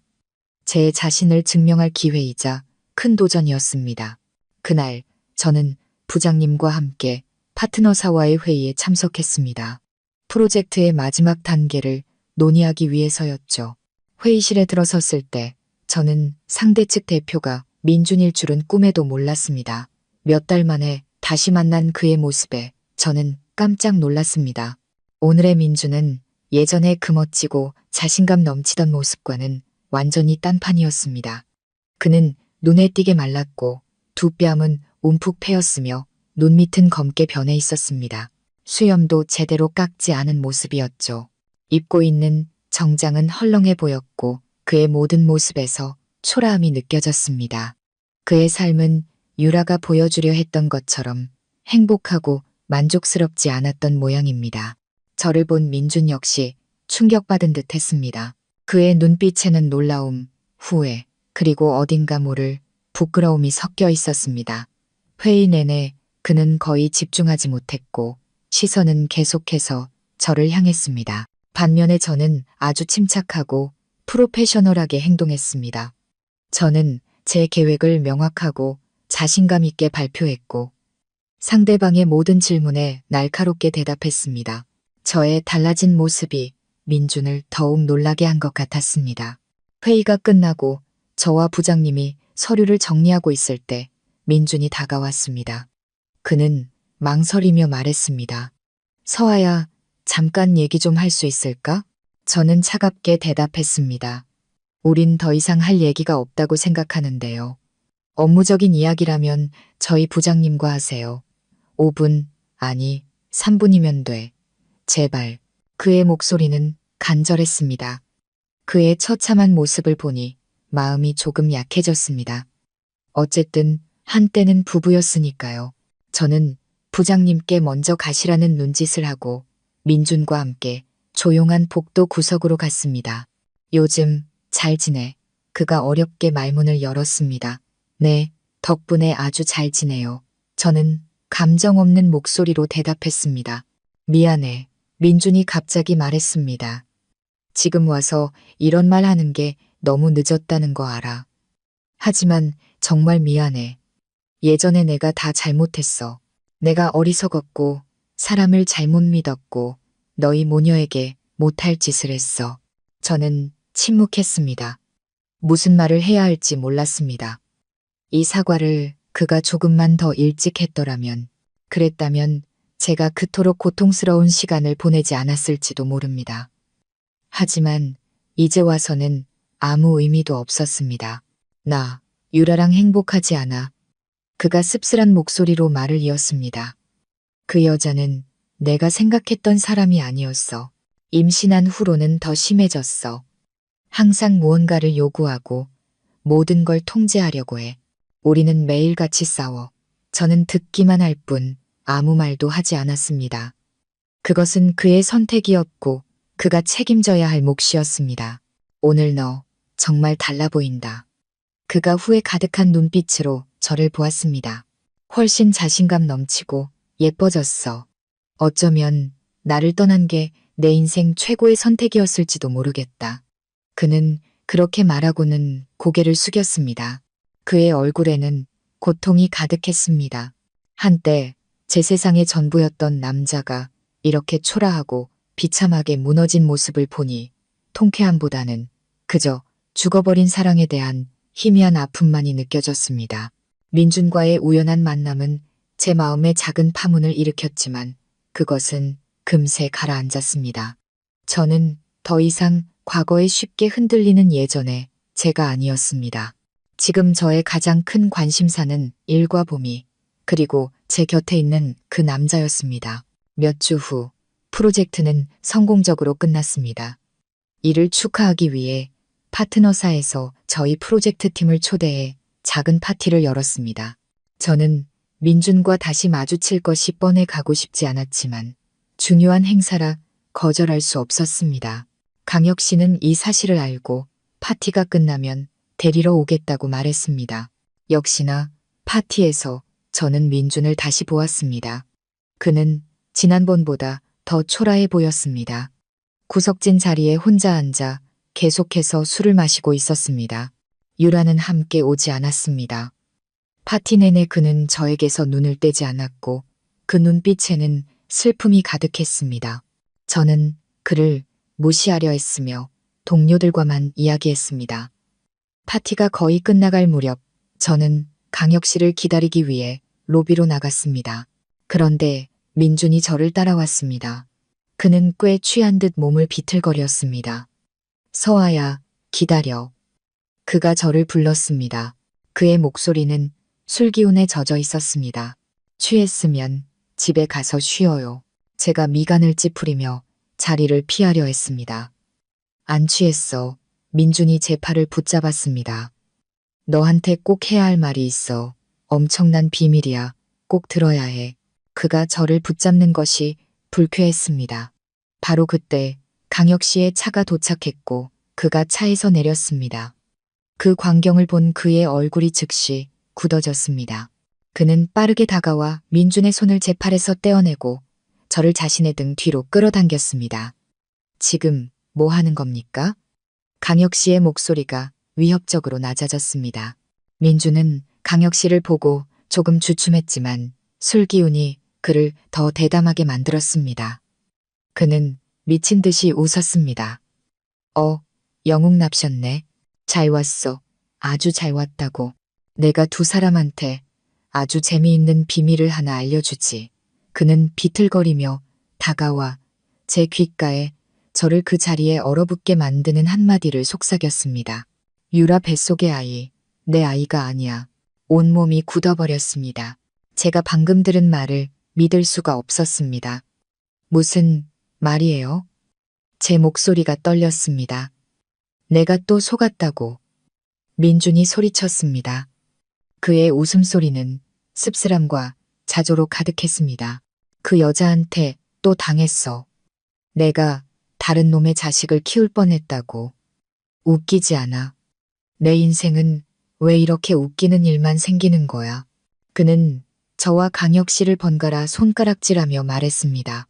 그의 몰락은 제 눈앞에서 너무나 적나라하고 비참하게 펼쳐지고 있었습니다. 자신이 저지른 의심 때문에 저를 내쳤던 그 남자가 이제는 똑같은, 아니, 몇 배는 더 끔찍한 배신감을 맛보고 있었던 겁니다. 바로 그때 차 안에 있던 보미가 시끄러운 소리에 고개를 내밀며 외쳤습니다. 엄마, 강혁 아빠. 아이의 맑은 목소리는 이 긴장된 분위기를 가르는 찬물과 같았습니다. 강혁 씨는 미소를 지으며 차로 돌아가 보미를 안고 나왔습니다. 그는 아이를 품에 안고 보미가 자신을 아빠라고 부르는 소리에 굳어버린 민준을 돌아보았습니다. 강혁 씨는 민준의 눈을 똑바로 쳐다보며 단호하고 또렷한 목소리로 말했습니다.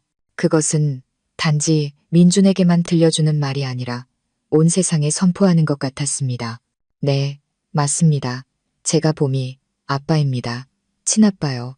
그리고 이 사람은, 그는 팔을 뻗어 제 어깨를 감쌌습니다. 제 아내입니다. 똑똑히 들으셨습니까? 민준 씨, 강혁 씨의 말 한마디 한마디는 이미 산산조각난 민준의 자존심에 내리꽂히는 마지막 망치질과 같았습니다. 그는 몇 걸음 뒤로 물러서며 넉나간 눈으로 우리를 쳐다보았습니다. 그의 눈앞에는 행복한 세 가족이 서 있었습니다. 그리고 그는 비틀거리며 돌아섰습니다. 가로등 불빛 아래 길게 늘어진 그의 뒷모습은 너무나 고독하고 비참했습니다. 그의 뒷모습을 보며 제 마음은 복잡한 생각들로 가득 찼습니다. 그와 유라가 저를 해치기 위해 꾸몄던 연극은 이보다 더 아이러니할 수 없는 결말로 막을 내린 것입니다. 그날 밤 이후 민준의 무너진 모습과 강혁 씨의 단호했던 선언이 제 머릿속을 맴돌았습니다. 돌아오는 길에는 보미가 깨어 있었기 때문에 아무것도 묻지 않았습니다. 하지만 집에 돌아와 어머님께서 보미를 데리고 방으로 들어가신 후 저는 더 이상 마음속의 궁금증과 의심을 참을 수가 없었습니다. 저는 거실에서 강혁 씨와 마주 앉아 그의 눈을 똑바로 쳐다보았습니다. 민준 씨와 유라 씨, 두 사람 일, 강혁 씨가 한 거예요. 강혁 씨는 제 질문에 전혀 놀라지 않았습니다. 그는 잠시 저를 바라보다가 조용히 고개를 끄덕였습니다. 네, 그가 솔직하게 인정했습니다. 예상은 했지만 그의 입으로 직접 확인을 받으니 심장이 쿵 내려앉았습니다. 강혁 씨가 똑똑하고 결단력 있는 사람이라는 것은 알았지만 이렇게까지 치밀하고 냉혹한 면이 있을 줄은 몰랐습니다. 왜요? 제 목소리가 살짝 떨렸습니다. 왜 그런 일을 한 거예요? 강혁 씨는 자리에서 일어나 창가로 다가가 밖에 고요한 밤을 바라보며 깊은 한숨을 쉬었습니다. 그들이 당신을 상처 입혔으니까요. 당신을 짓밟은 자들이 행복하게 사는 꼴을 볼 수 없었어요. 그들은 자신들이 저지른 일에 대한 대가를 치러야만 했습니다. 그의 목소리는 낮고 차가웠고 그에게서 한 번도 본 적 없는 분노가 담겨 있었습니다. 어떻게요? 아주 간단해요. 그가 저를 돌아보며 깊은 눈빛으로 말했습니다. 그들의 방식을 그대로 돌려줬을 뿐입니다. 유라는 탐욕스럽고 현실적인 여자예요.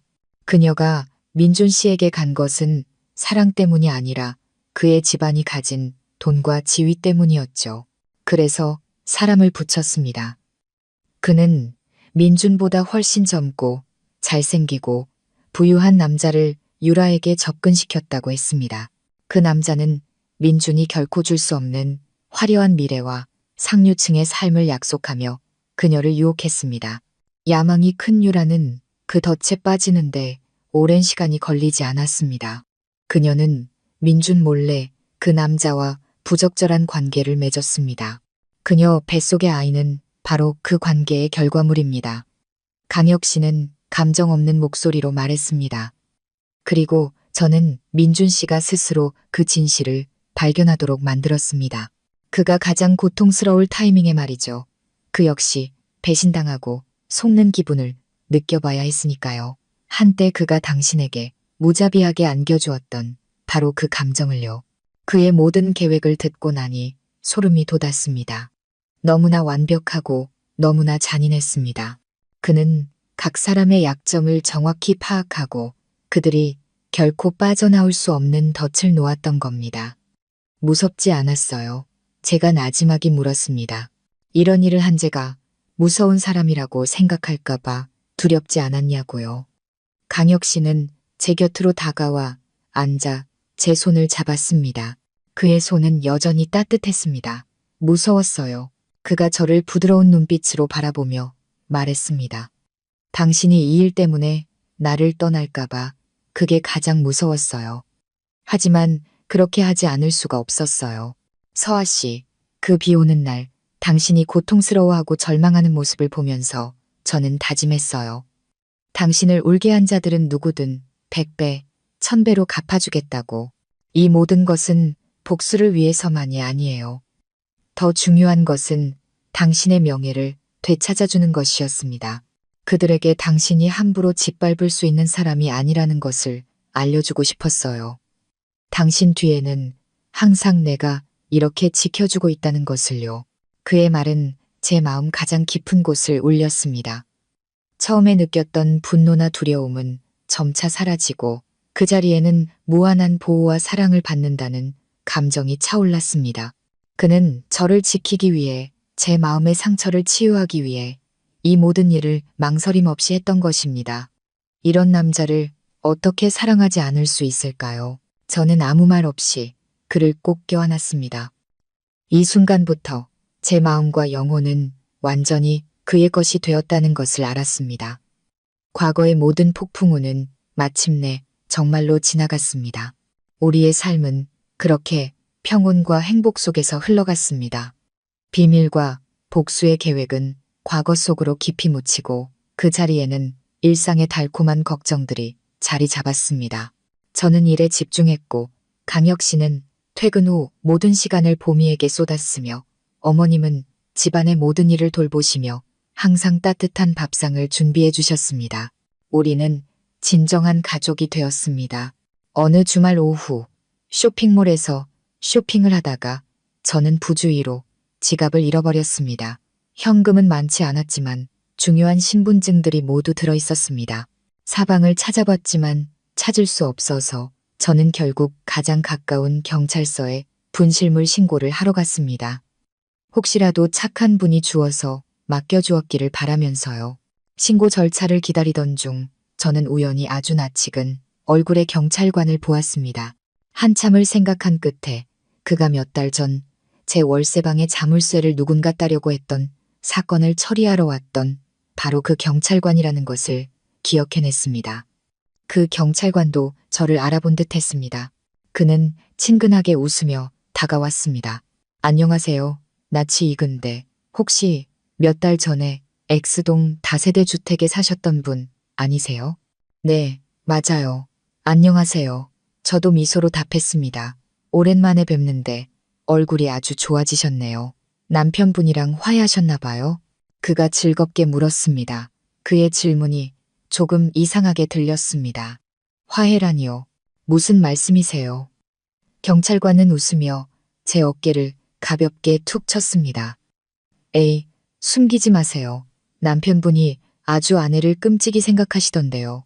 싸우고 집 나간 아내 겁줘서 화해하려고 자물쇠 따는 연극까지 꾸미시고 말이에요. 다음부터는 부부 싸움하시면 말로 푸세요.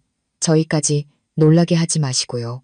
그의 말 한마디 한마디가 제 귀에 작은 천둥처럼 울렸습니다. 저는 그 자리에 얼어붙었고 머릿속이 하얘졌습니다. 자물쇠 따는 연극, 아내를 겁줘서 집으로 돌아오게 하려는 이게 대체 무슨 소리일까요? 그게 무슨 말씀이세요? 이해가 저는 애써 침착하게 다시 물었습니다. 아, 그날 신고받고 출동했더니 남편분도 막 도착하셨더라고요. 한참 머뭇거리시더니 아내가 혼자 사는 게 위험해서 걱정되는데 마침 싸우고 집을 나가서 친구를 시켜 도둑인 척 연기하게 했다고 털어놓으시더라고요. 아내가 놀라서 자기한테 의지하고 다시 집으로 돌아오게 하려고요. 저희한테 폐를 끼쳐서 죄송하다고 얼마나 사과하시던지. 두 분 사이가 좋아 보여서 저희도 그냥 주의만 주고 넘어갔죠. 이야기는 너무나 명확하고 상세했습니다. 저는 그 자리에 못 박힌 듯 서 있었습니다. 저를 극심한 공포에 떨게 했던 그 끔찍했던 밤, 저의 독립의지를 완전히 꺾어버리고 강혁 씨에게 다시 의지하게 만들었던 그 밤이 바로 그가 꾸민 연극이었다니. 첫 번째 허름한 월세방의 도둑 사건과 두 번째 집의 자물쇠 사건까지 모든 것이 그의 계획 안에 있었던 겁니다. 저는 어떻게 경찰서를 빠져나왔는지 기억나지 않습니다. 머릿속에는 울어야 할지 웃어야 할지 모를 복잡한 감정들만이 뒤엉켜 있었습니다. 저는 화가 나지 않았습니다. 오히려 조금 우습고 말로 표현할 수 없는 감동이 밀려왔습니다. 이 남자는 저와 아이를 곁에 두기 위해, 우리를 지키기 위해 이렇게나 어설프고 유치한 계획까지 꾸몄던 것입니다. 그가 우리 모녀를 얼마나 걱정하고 저를 얼마나 사랑했으면 이런 일까지 했을까요? 저는 길을 걸으며 저도 모르게 미소를 지었습니다. 마지막 비밀이 밝혀졌습니다. 씁쓸하지 않고 이상하게도 달콤한 비밀이었습니다. 저는 집으로 가야겠다고 생각했습니다. 이 사랑스러운 책략가와 마주하기 위해서요. 늦은 오후에 집에 도착하니 강혁 씨와 어머님이 거실에서 보미와 함께 블록놀이를 하고 계셨습니다.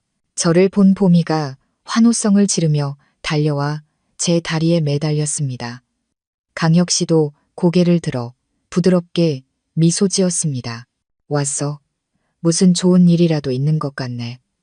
저는 그를 보며 장난스러운 미소를 감추었습니다. 소파에 앉아 일부러 심각한 표정을 지었습니다. 강혁 씨, 물어볼 게 있어요. 제 태도를 본 강혁 씨는 조금 놀란 듯 했습니다. 그는 어머님께 보미를 데리고 방으로 가달라는 신호를 보내고 제 맞은편에 앉았습니다. 무슨 일이야? 오늘 경찰서에 다녀왔어요. 저는 그의 작은 표정 변화 하나도 놓치지 않으려는 듯 그에게서 눈을 떼지 않고 말을 시작했습니다. 거기서 우연히 옛날에 알던 분을 만났는데 그분이 아주 재미있는 이야기를 해주시더라고요. 실패한 자물쇠 따기 사건에 대해서요. 강혁 씨의 얼굴에 당황한 기색이 스쳤지만 그는 금세 표정을 감추었습니다. 그래? 무슨 이야기인데? 아주 아내를 사랑하는 남편에 대한 이야기였어요. 저는 천천히 말을 이었습니다. 아내가 혼자 사는 게 위험해서 걱정되는데 마침 싸우고 집을 나가서 아내를 겁주려고 도둑 연극을 꾸몄대요. 아내가 자기한테 의지해서 집으로 돌아오게 하려고요. 그 계획 참 똑똑하지 않아요? 저는 그의 눈을 똑바로 쳐다보며 말했습니다. 강혁 씨의 입가에 걸려있던 미소가 굳어졌습니다. 그는 한동안 침묵했고 제 시선을 피했습니다. 제가 모든 것을 알았다는 것을 그도 안 것입니다. 마침내 그는 깊은 한숨을 쉬며 체념한 듯한 표정을 지었습니다. 미안해. 그가 나지막이 말했습니다. 잘못한 거 알아. 하지만 그때는 정말 다른 방법이 없었어. 너희 모녀의 안전이 너무나 걱정됐어. 너와 보미가 언제든 위험에 처할 수 있다는 생각에 단 한순간도 마음을 놓을 수가 없었어. 그저 내 곁에 내 눈이 닿는 곳에 두고 지켜주고 싶었을 뿐이야. 그의 진심 어린 사과와 애정이 담긴 얼굴을 보니 더 이상 화를 낼 수가 없었습니다. 저는 웃음을 터뜨렸습니다. 정말 바보 같아요. 세상에 누가 이렇게 힘들고 유치한 계획을 세워요? 제가 화내지 않는 것을 본 강혁 씨는 안도의 한숨을 쉬었습니다. 그는 다가와 제 옆에 앉아 손을 잡았습니다. 너와 아이를 곁에 둘 수만 있다면 이보다 더한 바보짓도 할 수 있어. 우리는 서로를 바라보며 함께 웃었습니다. 모든 오해와 비밀이 마침내 밝혀지고 서로를 이해하게 되었습니다. 우리 사이의 마지막 벽이 완전히 허물어진 순간이었습니다. 갑자기 강혁 씨가 진지해졌습니다. 그는 제 손을 가볍게 쥐고 깊고 따뜻한 눈으로 저를 바라보았습니다. 그의 눈에는 사랑과 존중이 가득했습니다. 서아야. 그의 목소리가 낮고 감동적으로 울렸습니다. 우리의 시작은 참 이상했지만 함께 많은 폭풍우를 겪어왔어. 너와 보미가 내 삶에 들어와 내 인생을 빛과 행복으로 가득 채워줬어. 내가 완벽한 사람은 아니란 거 알아. 어리석은 계획도 세웠지. 하지만 너와 아이를 향한 내 사랑은 진심이야. 그러더니 그는 갑자기 한쪽 무릎을 꿇었습니다. 그리고 주머니에서 작은 빨간색 벨벳 상자를 꺼냈습니다. 그가 상자를 열자 안에서 반짝이는 다이아몬드 반지가 빛을 발했습니다. 제 심장이 미친 듯이 뛰었고 행복의 눈물이 차올랐습니다. 나와 결혼해 줄래? 강혁 씨가 저를 올려다보며 간절한 목소리로 말했습니다. 이제는 당당하게 평생 당신과 아이를 돌보고 지켜줄 수 있게 해줘. 당신과 보미와 함께 진정으로 완전하고 행복한 가정을 이룰 기회를 줘. 저는 말을 잇지 못하고 눈물 속에서 고개를 끄덕였습니다. 제가 손을 내밀자 그는 사랑과 약속의 상징인 반지를 제 약지에 끼워주었습니다. 강혁 씨는 일어나 저를 꼭 껴안았습니다. 어느새 방에서 나온 어머님과 보미가 함께 손뼉을 치며 환호했습니다. 창밖으로는 저녁 노을이 지고 서울의 하늘 한쪽을 따뜻한 주황빛으로 물들이고 있었습니다. 저는 강혁 씨의 어깨에 머리를 기대고 할머니 품에 안겨 환하게 웃는 딸을 바라보았습니다. 모든 폭풍우는 지나갔습니다. 이제 제 인생에는 제가 사랑하는 사람들과 함께하는 평온하고 행복한 날들만이 남아있을 것입니다.